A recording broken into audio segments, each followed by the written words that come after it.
agak ngeri-ngeri sedap kalau bahas kayak gini. Ya, ini adalah mobil nasional kita sebetulnya. Timor S515 Injection.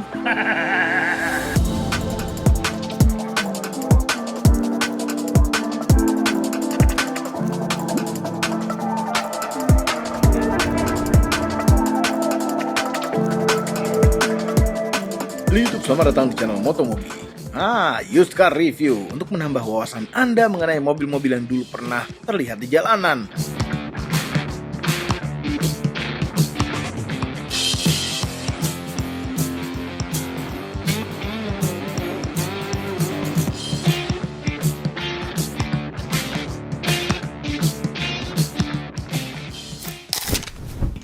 Sejarahnya ini agak ngeri-ngeri sedap. Jadi Timor ini merupakan suatu proyek mobil nasional yang ada di tahun 90-an yang dibentuk oleh Bapak Tommy Soeharto. Yes, anak dari Bapak Soeharto yang saat itu menjabat sebagai presiden di Indonesia. Timor atau PT Timor Putra Nasional ini didirikan atas instruksi presiden mengenai pengembangan mobil nasional dan menunjuk Timor langsung sebagai perintis mobil nasional kala itu. Yes, namanya juga pengembangan. Jelas dan tentu tidak dibangun dari nol mobilnya. Maka Timor mengimpor mobil-mobil dari Kia dan teknologinya ke Indonesia. Dari situlah mobil Timor yang ada di Indonesia diproduksi dan akhirnya dijual ke masyarakat Indonesia. Mobil nasional yang pertama kali bisa dinikmati masyarakat Indonesia kala itu adalah Timor S515 pada bulan Juli 1996 dengan cara mengimpor langsung dari Korea Selatan yang aslinya adalah sebuah Kia Sevia yang kemudian diganti logonya. Kenapa diimpor? Karena di Indonesia belum ada pabriknya pada saat itu. Namun setahun kemudian akhirnya diproduksi juga versi yang injectionnya dengan nama Timor S515i. Dan akhirnya Timor Injection ini sudah diproduksi di pabrik yang baru di Indonesia. Dirakit ya mungkin. Namun sayangnya hampir di tahun yang sama, kawasan Asia dilanda krisis moneter. Termasuk Indonesia dan Korea Selatan juga. Semenjak krisis moneter ini, Timor dan Kia akhirnya menjadi proyek yang mandek. Dealer-dealer Timor akhirnya rebranding secara cepat agar tidak dikait-kaitkan dengan lungsurnya kepala negara Indonesia saat itu. Cukup pelik nasib Timor saat itu ya. Nah, pada video ini kami akan mereview ex mobil nasional kita. Yes, Timor yang cukup baik kondisinya yang ini. Kami persilakan mamang-mamang itu untuk melanjutkan reviewnya. Ayo mamang. Yang bikin ngeri-ngeri sedap itu bukan mobilnya. Mobilnya it's fine, bagus gitu ya. Dan bahkan harganya jualnya waktu itu di bawahnya Corolla, setengah harga Corolla all new gitu ya. Yang bikin ngeri-ngeri sedap adalah dari sejarahnya. Untungnya mamang itu nemuin di garasi titipan, bisa dilihat di situ. Nih ya, udah ngebantuin kita untuk mencarikan mobil nasional kita gitu ya. Dan ini masih mempresentasikan itu. Karena apa? Di tahun 99 ini menjadi Kia. Ini untungnya logonya masih Timor T tuh. Ini waktu itu kenapa diganti? Karena takutnya jadi biang kerusuhan pada saat itu. Ini masih ori semua dan kilometernya 60 ribuan, gila. Lampu kecilnya, terus juga lampu-lampunya masih pakai kaca seperti ini, lampu sen di bawah sini. Dan ini adalah Timor yang 515i atau yang injection, yang artinya dia berbeda dengan yang karbu. Nanti Mamang akan jelasin mesinnya, cuman kita liatin dulu detail eksteriornya. Seperti ini. Ini sudah dicat sewarna dengan body, udah gitu ditambah deflekta yang jarang sekali. Ini dari Australia ini, niat sekali ya. Terus kalau yang karbu gimana Mang? Kalau yang karbu pertama kali keluar itu warna hitam doff bempernya. Cuman kalau yang ini udah sewarna dengan body. Dan yang karbu akhirnya di tahun 97 atau 98 juga sama. Jadi dicat sewarna dengan body. Samping-sampingnya itu seperti ini. Sebetulnya kalau dengan selera-selera Corolla gitu ya, itu beda. Karena yang ini itu dari kap mesin sampai ke bagasi itu terlihat lurus. Sedangkan Corolla udah mulai nungging-nungging tuh. Kayak misalnya bagasinya itu lebih tinggi daripada kap mesin yang agak menjorok ke depan seperti itu. Terus nggak ada kontur yang aneh-aneh, cuman ada kontur seperti ini aja. Terus kalau untuk yang versi injectionnya, itu ada stiker di sini, DOHC, 16 valve, EFI karena injection. Terus pakai velg yang seperti kayak Antera gitu ya, yang aslinya 14 inch kalau nggak salah. Ini udah diganti velgnya pakai velg Sparco. Terus spionnya ada sewarna dengan body, handle pintunya masih model cepol, dan ini warnanya hitam. Yang karbu juga mirip-mirip kalau dari bagian samping.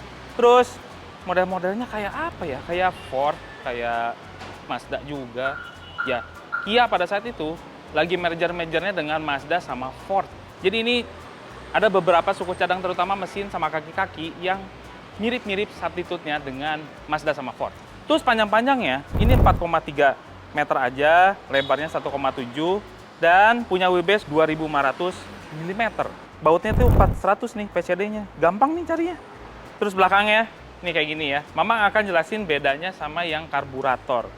Jadi kalau yang karburator, bempernya juga yang pertama kali keluar ya, itu berwarna hitam doff. Ini udah sewarna dengan bodi. Ini yang injection tahun 97 karena ini ada unit tahun 97. Sedangkan 98 ke atas itu udah sewarna bodi semua. Terus kalau misalnya 99 itu nggak ada yang menyambung seperti ini tahun 97 aja. 99 dia terpisah, terus ada sewarna dengan bodi situ. Terus masih pakai emblem yang emas seperti ini, melambangkan kesuksesan pada saat itu. S515. Ih, dah. Ini lampu mundurnya di sini, lampu sen di sini, lampu rem sebelah sini. Terus plat nomornya ditaruh di bawah. Bempernya agak panjang. Kita lihat dulu. Sekarang bagasinya. Udah pakai rear defogger nih. Ini dia bagasinya. Bagasinya tuh cukup luas. Ini kayak seluas dengan all new juga, hampir mirip-mirip. Kalau apa yang namanya Civic itu lebih kecil. Lebih kecil. Genio kayak gitu lebih kecil. Ini gede sampai ke sini. Dan di bawah sini ada ban serep segala macem tuh. Ban serep. Ih, keren. Yuk, dalam. Nih, dalamnya. Ini cukup rendah juga ya atapnya ya. Terus ini fabrik-fabrik semua, trim pintu juga ada fabrik-fabrikan, cuman keras. Empuk. Ini kalau ditekan lagi empuk. Salah lagi Mamang. Ini empuk nih. Ke bawah juga empuk. Tapi nggak ada pocket di pintunya nih. Udah pakai power window coba kalau yang injection. Bayangin ya di tahun segitu, all new Corolla itu harganya 70 juta. Kalau ini harganya 36 juta dengan kelengkapan yang selengkap all new Corolla. Coba makanya Toyota pada saat itu ngedemo gitu ya. Kenapa itu mobil Timor kok di pilih kasih gitu. Ya kayak gitu. Terus ini ada tempat pantatnya juga nih. Mamang pengen dalam. Aduh, empuknya. Ini empuk ini. Enak banget ya. Duduknya enak. Lebih enak daripada all new Corolla di dalam. Terus lumayan lega. Ada 3 jari. Headspace-nya masih ada segini. Duduknya enak, nyendernya enak. Ini serba enak semua. Headrest-nya ini nyatu, cuman nggak ada armrest. Armrest-nya nggak ada, speakernya masih tetap di belakang gitu ya, khas-khas sedan tahun 90-an. Dan tapi yang pasti duduknya enak sih nih. Memang nyaman banget di sini. Dikasih hela tiang. Semua mobil garasi titipan dikasih hela tiang. Itu adalah ciri khasnya. Terus nggak ada tempat penyimpanan yang aneh-aneh di sini, nggak ada. Nih, di jok juga nggak ada. Di tengah tuh cuman ada ini aja nih, tempat nyimpennya yang berbagi juga dengan penumpang yang depan. Dan lampunya cuman satu di sini nih. Tuh, dah kita ke depan. Empuk. Ada side pocket akhirnya. Ada speakernya juga di depan. Jadi yang pertama kali Timor masuk ke Indonesia itu kan versi yang trondolan ya, yang agak-agak taksi gitu semuanya. Masih pakai kaca engkol. Sedangkan yang injection seperti ini udah lengkap sekali. Udah ada power window, ada central lock, ada power steering, ada tilt steering, itu udah lengkap sekali. Terus ya memang jok-joknya itu kain semua dari dulu juga. Terus ini walaupun begini, itu ada head adjuster coba. Yang harus ini mantul sendiri. Mantul harus sama body kita. Terus ini udah ada 6-way. Mamang udah jelasin lah, pokoknya 6-way, 8-way itu apa sih, Mang? Ada di situ. Di Fortuner tuh, nonton dulu. Terus juga ada pembuka tangki bensin juga ada di sini nih, sebelah driver. Terus Mamang tadi bilang ada head adjuster, cuma memang ini versinya versi yang langsung mencuat ke atas gitu loh. Jadi harus pakai berat badan. Terus Mamang juga suka nih, ada fitur yang namanya kalau dibuka pintunya itu ada lampunya warna merah. Ini jadi mewahnya tuh wow. Untuk seharga 36 juta pada saat itu sih keren banget. Terus kalau ini kita kontak, ada bunyi ting ting. Itu nggak ada di Toyota. Ini ngingetin kalau safety beltnya memang belum dipasang sama kita. Gila nggak? Harganya murah pada saat itu. Cuman memang kompensasinya dia murah kenapa? Bahan dashboardnya coba lihat coy. Ini udah ada ngangkat-ngangkat dikit. Ini udah ke atas. Memang soft touch. Cuman jadinya kalau dengan cuaca panas di Indonesia itu tidak begitu cocok. Jadinya begini, meletot-meletot semuanya. Cuman at least tombol-tombolnya masih bisa ditekan dan ini masih lengkap sekali, nggak ada yang kekurangan. Di tengah sini itu ada klaster AC. Klaster AC-nya ada temperatur, yang ada heaternya juga.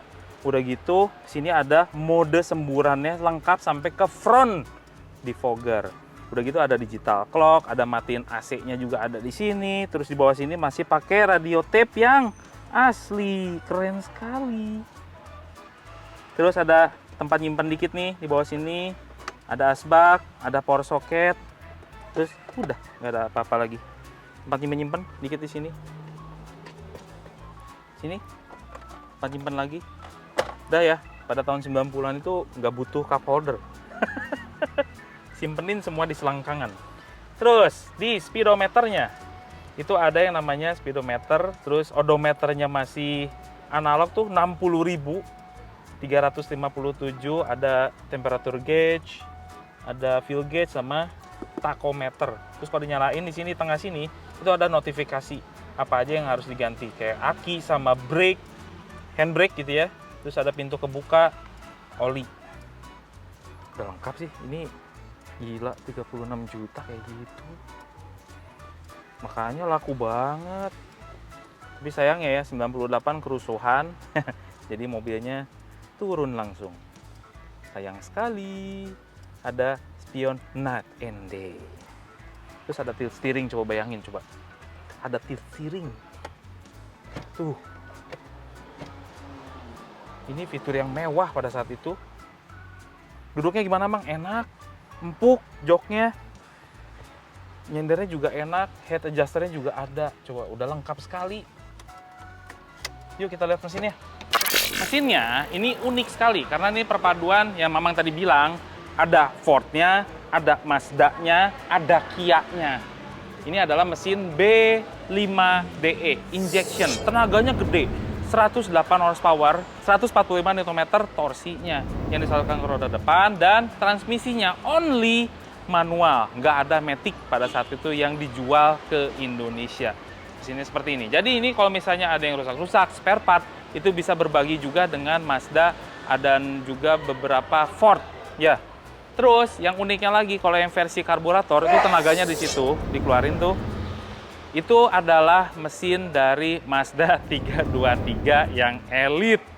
Nah itu sama banget, 8 valve, mirip banget. Jadi kalau misalnya rusak pun, kalau yang karbu nggak ada masalah. Cuma kalau yang injeksi, ya berbagi spare part dengan Mazda atau Ford.